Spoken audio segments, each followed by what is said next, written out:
All right, our last class of organic molecules, nucleic acids, DNA and RNA, the genetic stuff of life. Okay, so nucleic acids, they're genetic material. They're instructions for how to make living things. Okay, so they are the information storage molecule. They're kind of like the hard drive of a cell, if you would.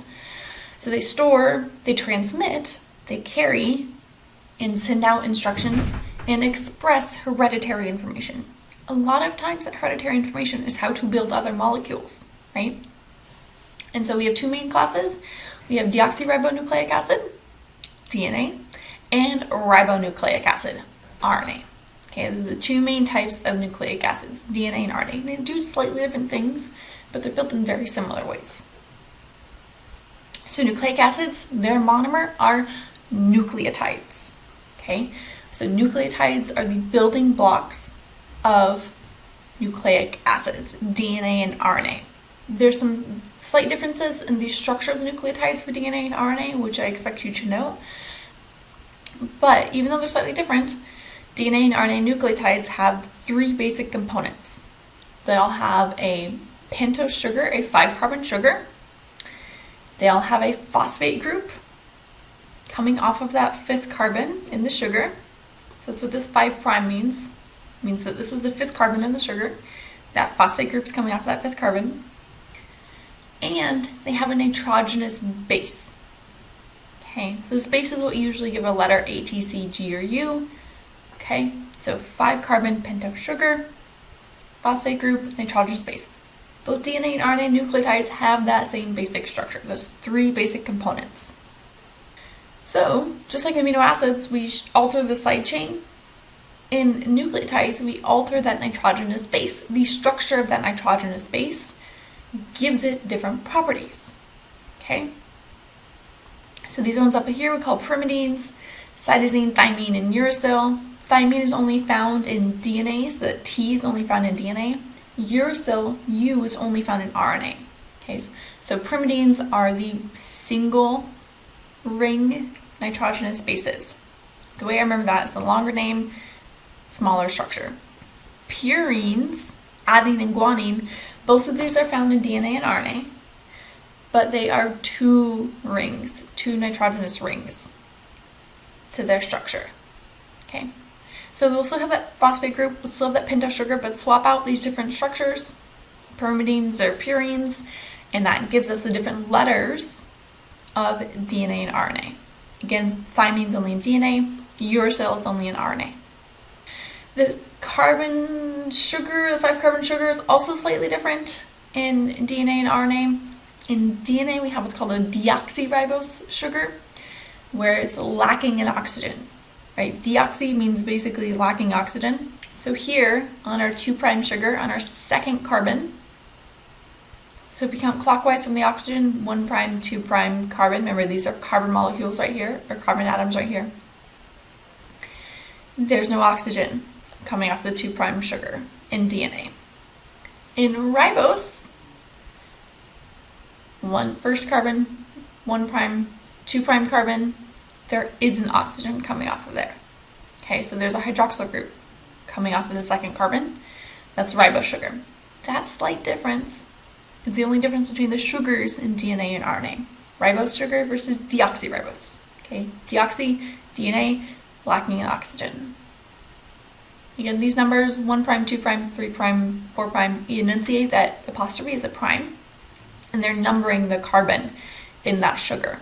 So that way we can get a sense of the orientation of the DNA or RNA molecule. What direction is it facing, basically? Okay, so DNA versus RNA.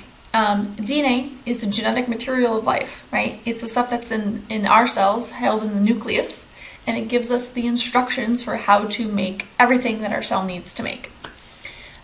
So it's the hereditary material. Some of our DNA, if we reproduce, will be passed down to the offspring, right? DNA is double-stranded, meaning that it has two halves of the molecule. So we build together nucleotides by bonding the sugar and the phosphate molecules. This blue ribbon represents the sugar and phosphate are bonded together to create what we call the backbone of the DNA molecule. And the bases face inside. So the bases are interacting with each other, forming hydrogen bonds in a base pair. in the double strand. And they're actually running upside down. They're what we say anti-parallel. So one end will have the 5' carbon facing up. The other end will have the 3' carbon facing up. So they're kind of running upside down from each other. We call that anti-parallel. And the reason why it's anti-parallel is because enzymes that interact with DNA can only read the molecule of DNA moving in one direction, usually 3' to 5'. So it can only move from the 3' end along that towards the 5'. That's why the directionality is important. But don't worry about that for now, we'll talk about that later. So the sugar phosphate backbone, and then the bases interact to form hydrogen bonds. And there's a very specific base pairing rule. G and C, guanine and cytosine, will always pair together, and A and D, adenine and thymine, will always pair together. We don't get adenine bonding with guanine. Adenine does not bond with cytosine. It will only bond with thymine. Okay, so DNA, double helix, double-stranded, antiparallel strands, sugar phosphate backbone, bases on the inside, forming hydrogen bonds. RNA is a little bit more versatile. RNA has many different roles in cells. It tends to stay single-stranded. We don't tend to see it form that double strand. But there's different kind of flavors of RNA, if you would. So it's still going to have that sugar phosphate backbone, which is what this ribbon indicates, and then the bases, the A, T, C, A, U, C's, and G's. There's no T in RNA. But we have different variations. So mRNA, messenger RNA, carries basically a short copy of the message in DNA to build a protein or to build another molecule. Okay, so it carries the genetic instructions, a copy of the genetic instructions out to the rest of the cellular machinery and the rest of the cytoplasm of the cell. Ribosomal RNA, or what we call rRNA, is what makes up ribosomes. And ribosomes are the organelles that build proteins.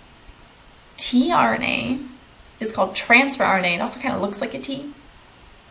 tRNA is what carries amino acids and actually reads the messenger RNA. So to build proteins, actually all we really need is RNA. We need a message, which is this messenger RNA, and the order of these bases, the A, U, C's, and G's in RNA, is what determines the order of the amino acids. So this little pink thing right here represents an amino acid. And then that whole process of connecting amino acids together, building those polypeptide bonds, is catalyzed by the ribosome. So RNA is self-replicating, and it can build proteins, which is pretty cool. So kind of a quick preview. We will talk about all of this later, but if you're like, what is happening here, DNA and RNA? So I just kind of want to give an overview. So DNA can carry the genetic instructions. DNA will only stay in the nucleus. It's really important that DNA is protected in the nucleus, right?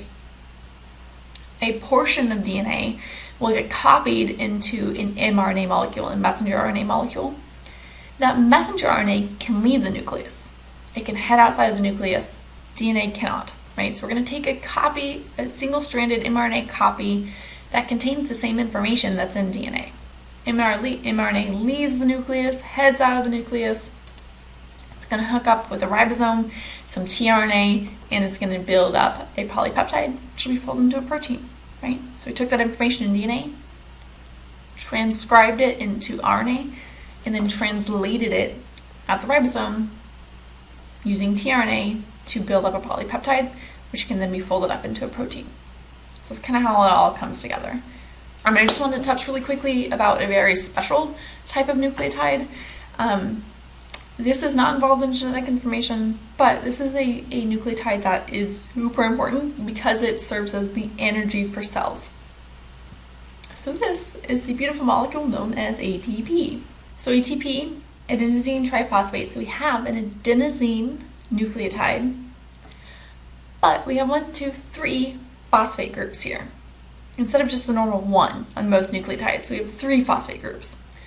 Building this bond right here and this bond right here, connecting these phosphate groups together, takes a lot of energy. So we're basically storing energy in ATP, and then we can release that energy to do things like move proteins around, like the little guy walking, right?